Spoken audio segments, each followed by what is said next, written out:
নমস্কার। সকল গল্পপ্রেমী ও সাহিত্যপ্রেমী শ্রোতা বন্ধুদের আমার অনেক স্বাগত। আমার আজকের নিবেদন সত্যজিৎ রায়ের লেখা একটি ছোট গল্প, চিলে কোঠা। ন্যাশনাল হাইওয়ে নাম্বার 40 থেকে ডাইনে রাস্তা ধরে 10 কিলোমিটার গেলেই ব্রহ্মপুর। মোড়টা আসার কিছু আগেই আদিত্যকে জিজ্ঞেস করলাম, কিরে, তোর জন্মস্থানটা একবার ঢু মেরে যাবি নাকি? সেই যে ছেড়েছিস, তারপর তো আর আসিসনি। আদিত্য বলল, তা আসিনি, 29 বছর। অবশ্য আমাদের বাড়িটা নিঘাত এখন ধ্বংসস্তূপ। যখন ছাড়ি তখনই বয়স ছিল প্রায় 200 বছর। স্কুলটারও কি দশা জানি না। বেশি সংস্কার হয়ে থাকলে তো চেনাই যাবে না। ছেলেবেলার স্মৃতি ফিরে পাবো এমন আশা করে গেলে ঠকতে হবে।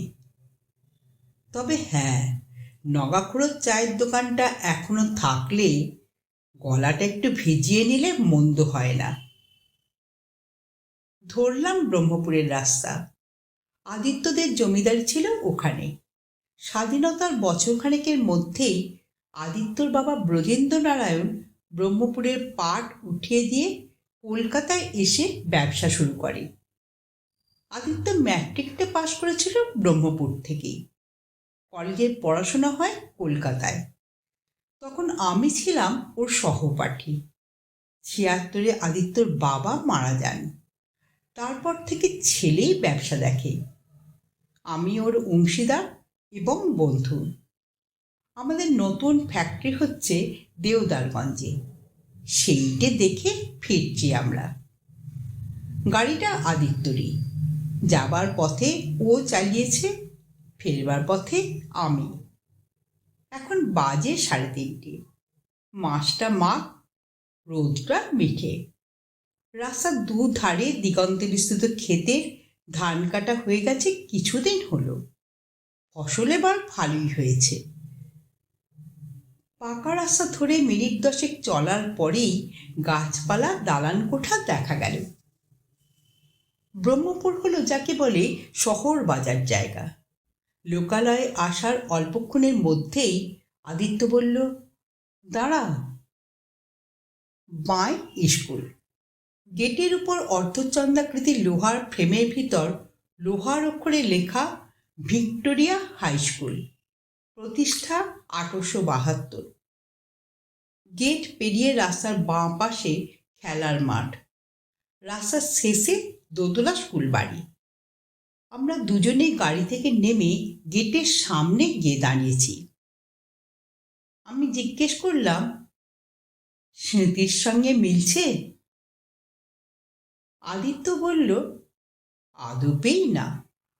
আমাদের স্কুল ছিল 1 তলা, আর ডাইনে ও বিল্ডিংটা ছিল না। ওটা ছিল আমাদের হাডুডু খেলার জায়গা। তুই তো ভালো ছাত্র ছিলি, তাই না? তা ছিল, তবে আমার বাঁধা পজিশন ছিল সেকেন্ড। ভেতরে যাবি? পাগল। মিনিট খানেক দাঁড়িয়ে থেকে গাড়িতে ফিরে এলাম দুজনে। তোর সেই চায়ের দোকানটা কোথায়? এখান থেকে 3 ফার্লং সোজা রাস্তা, একটা চৌমাথার মোড়ে। পাশেই একটা মুদির দোকান ছিল, আর উল্টো দিকে শিব মন্দির। ওরা ইটের কাজ দেখতে আসতো কলকাতা থেকে লোকেরা। আমরা আবার রওনা দিলাম। তোদের বাড়িটা কোথায়? শহরের শেষ মাথায়। ও বাড়ি দেখে মন খারাপ করার কোনো বাসনা নেই আমার। তবু একবার যাবি না? সেটা পরে ভাবা যাবে, আগে চা। চৌমাথায় এসে গেল দেখতে দেখতে। মন্দিরের চূড়োটা একটু আগে থেকেই দেখা যাচ্ছিল। কাছে যেতে আদিত্যর মুখ দিয়ে একটা বিস্ময়সূচক শব্দ বেরোনোর সঙ্গে সঙ্গে চোখ পড়ল একটা দোকানের উপর সাইনবোর্ডে, নগেনস টি কেবিন। পাশে মুদির দোকানটাও রয়েছে এখনো।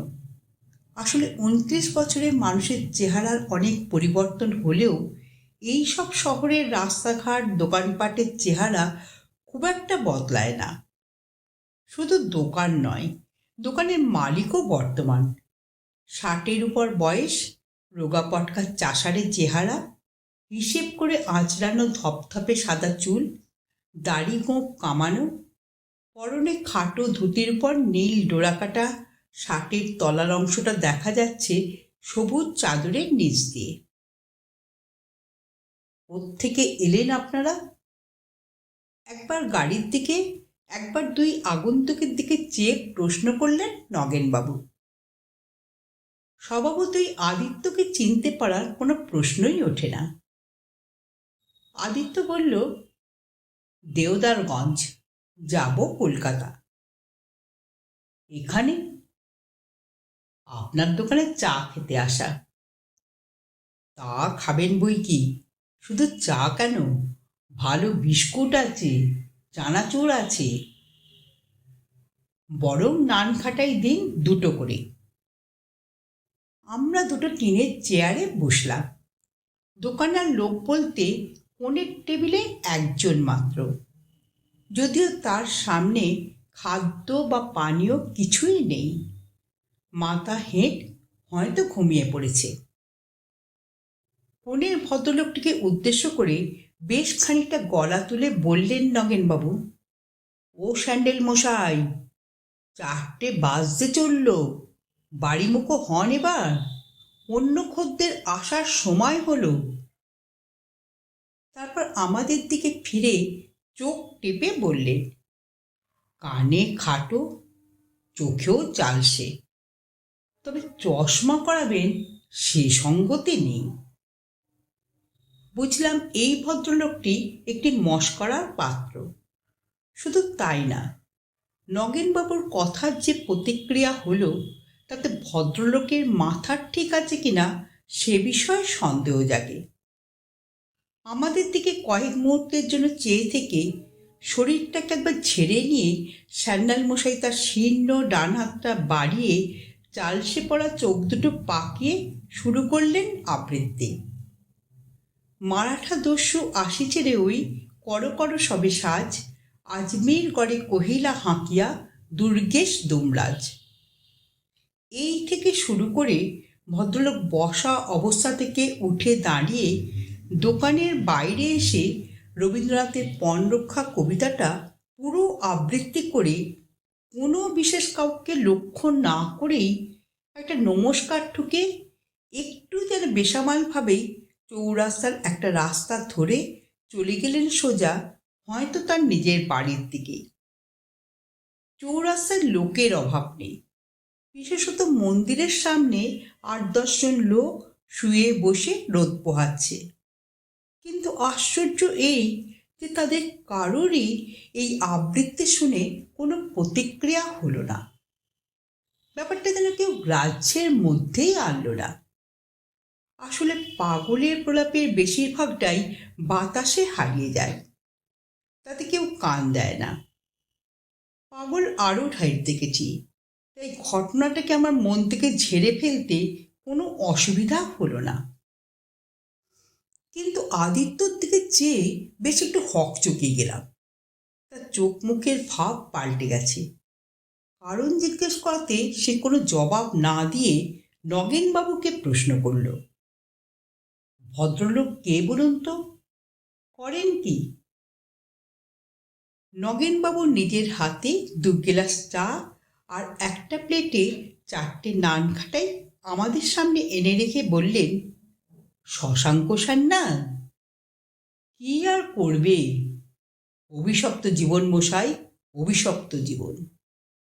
চোখ কানের কথা তো বললুম, মাথাটাও গেছে বোধহয়, তবে পুরনো কথা একটিও ভুলিনি। স্কুলে শেখা আবৃত্তি শুনিয়ে শুনিয়ে ব্রহ্মপুরের সকলের কান পচিয়ে দিয়েছে। স্কুল মাস্টারের ছেলে, বাপ মরেছে অনেক কাল। সামান্য জমি জমা ছিল, একটি মাত্র মেয়ের বিয়ে দিতে গিয়ে তার বেশিরভাগটাই গেছে। বউও মরেছে বছর 5 হলো। একটি ছেলে ছিল, বিকম পাশ করে চাকরি পেয়েছিল কলকাতায়। মিনি বাস থেকে পড়ে মারা গেছে গত বছর। সেই থেকেই কেমন যেন হয়ে গেছে। কোথায় থাকেন? যোগেশ কোবরেজ ছিলেন ওর বাপের বন্ধু। তাঁরই বাড়িতে একটা ঘরে থাকেন। ওরা দুবেলা দুটি খেতে দেন। আমার এখানে এসে চা বিস্কুট খান ওই কোণে বসে। পেমেন্টটিও করা চাই, কারণ আত্মসম্মান বোধটি আছে পুরো মাত্রায়। যদিও এভাবে কদিন চলবে জানি না, সব মানুষের সময় তো সমান যায় না। আপনারা কলকাতার লোক, ঢের বেশি দেখেছেন আমাদের চেয়ে, আপনাদের আর কি বলবো। যোগেশ কবিরাজের বাড়ি চড়কের মাঠটার পশ্চিম দিকে না? আপনি তো জানেন দেখছি। ব্রহ্মপুরে কি এককালে যোগাযোগ ছিল একটু। নগেনবাবুর কাছে অন্য খদ্দের এসে পড়ায় কথা আর এগুলো না। দাম চুকিয়ে দিয়ে উঠে পড়লাম। গাড়ির চারপাশে ছেলে ছোকরাদের একটু জটলা হয়েছে এরই মধ্যে। তাদের সরিয়ে দিয়ে গাড়িতে উঠলাম। এবার আদিত্যই স্টিয়ারিং ধরল। বলল, আমাদের বাড়িটা একটু ঘুর প্যাঁচের রাস্তা, আমি চালাই। তাহলে বাড়িটা দেখার ইচ্ছে জেগেছে বল? ওটা এসেন্সিয়াল হয়ে পড়েছে। তাকে দেখে মনে হলো আদিত্যকে জিজ্ঞেস করেও ওর মত পরিবর্তনের কারণটা এখন জানা যাবে না। ওর স্নায়ুগুলো যেন সব টান টান হয়ে গেছে। আমরা রওনা দিলাম। চৌমাথার পূবের রাস্তা ধরে কিছু দূর গিয়ে ডাইনে বাঁয়ে খান কয়েক মোড় ঘুরে অবশেষে একটা উঁচু পাঁচিল ঘেরা বাড়ির পাশে এসে পড়লাম। নহবতখানা সমেত জীর্ণ ফটকটায় এসে পৌঁছতে আর একটা মোড় নিতে হলো। চারমহলা বাড়িটা যে এককালে খুবই জাঁতরেল ছিল সেটা আর বলে দিতে হয় না, যদিও এখন অবস্থাটা কঙ্কালসার। হানাবাড়ি হলেও আশ্চর্য হব না। বাড়ির গায়ে লটকানো একটা ভাঙা সাইনবোর্ড থেকে জানা যায় একটা সময় কোনো এক উন্নয়ন সমিতির অফিস ছিল এখানে। এখন একেবারে পরিত্যক্ত। ফটক দিয়ে ঢুকে আগাছায় ঢাকা পথ দিয়ে আদিত্য গাড়িটাকে নিয়ে গিয়ে একেবারে সদর দরজার সামনে দাঁড় করালো। চারিদিকে জনমানবের চিহ্ন নেই। দেখে মনে হয় বছর দশেকের মধ্যে এ তল্লাটে কেউ আসেনি। বাড়ির সামনেটায় বাগান ছিল বোঝা যায়, এখন সেখানে জঙ্গল। তুই কি ভেতরে ঢোকার মতলব করছিস নাকি? আমি জিজ্ঞেস করতে বাধ্য হলাম, কারণ আদিত্য গাড়ি থেকে নেমে দরজার দিকে এগোচ্ছে। ভেতরে না ঢুকলে ছাদে ওঠা যাবে না। ছাদে? চিলে কোঠায়? রহস্য আরো ঘন করে বলল আদিত্য। অগত্যা আমিও গেলাম পিছন পিছন, কারণ তাকে নিরস্ত করা যাবে বলে মনে হলো না। বাড়ির ভিতরের অবস্থা আরও শোচনীয়। পরিবর্গগুলো দেখে মনে হয় তাদের আয়ু ফুরিয়ে এসেছে। ছাদ ধসে পড়তে আর বেশি দিন নেই। সামনের ঘরটা বাইরের মহলের বৈঠকখানা, তাতে খানতিনেক আসবাব কোণে ডাই করা রয়েছে। মেঝেতে 7 পুরু ধুলো। বৈঠকখানার পর বারান্দা পেরিয়ে ঠাকুর দালানের ভগ্নাবশেষ। এখানে কত পুজো, কত যাত্রা, কত কবিগান, পাঁচালী আর কবির লড়াই হয়েছে তার গল্প আদিত্যর কাছে শুনেছি। এখন এখানে পায়রা, ইঁদুর, বাদুর আর আরশোলার রাজত্ব। ইটের ফাটলের মধ্যে বেশ কিছু বাস্তু সাপ থেকে থাকলেও আশ্চর্য হব না। ডাইনে ঘুরে কিছুটা গিয়েই সিঁড়ি। দৃশ্য এবং অদৃশ্য মাকড়সার জাল দুহাত দিয়ে সরাতে সরাতে আমরা উপরে উঠলাম। দোতলায় আমাদের কোনো প্রয়োজন নেই, তাই ডাইনে ঘুরে আরও খান 15 সিঁড়ি উঠে ছাদে পৌঁছলাম। এই হলো চিলেকোঠা। এটা আমার প্রিয় ঘর ছিল, বলল আদিত্য। ছেলেবেলায় চিলেকোঠার প্রতি একটা আকর্ষণ থাকে জানি, আমারও ছিল। বাড়ির সব ঘরের মধ্যে এই ঘরটাতেই একাধিপত্যের সবচেয়ে বেশি সুযোগ। এই বিশেষ চিলেকোঠাটির একদিকে দেয়ালের খানিকটা অংশ ধসে পড়াতে একটা কৃত্রিম জানালার সৃষ্টি হয়েছে, যার ভিতর দিয়ে বাইরের আকাশ, মাঠ, ধানকলের খানিকটা অংশ, অষ্টাদশ শতাব্দীর পোড়া ইটের মন্দিরের চূড়ো সবই দেখা যাচ্ছে। সারা বাড়ির মধ্যে এই ঘরটার অবস্থাই সবচেয়ে শোচনীয়, কারণ ঝড়ঝঞ্ঝা বয়েছে বাড়ির মাথার উপর দিয়ে সবচেয়ে বেশি। মেঝে চতুর্দিকে খড়কুটো আর পায়রার বিষ্ঠা। এছাড়া এক কোণে আছে একটা ভাঙা আরামকেদারা, একটা ভাঙা ক্রিকেট ব্যাট, একটা দুমড়ানো বেতের ওয়েস্ট পেপার বাস্কেট আর একটা কাঠের প্যাকিং বাক্স। আদিত্য প্যাকিং কেসটা ঘরের একদিকে টেনে এনে বলল, যদি কাঠ ভেঙে পড়ি তাহলে তোর ওপর ভরসা, দুর্গা দুর্গা। উঁচুতে ওঠার কারণ আর কিছুই না, ঘুলঘুলিতে হাত পাওয়া।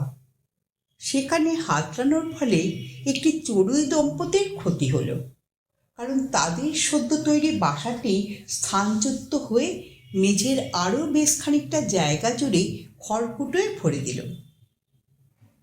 যাক বাবা, বুঝলাম আদিত্য যা খুঁজছিল সেটা পেয়েছে।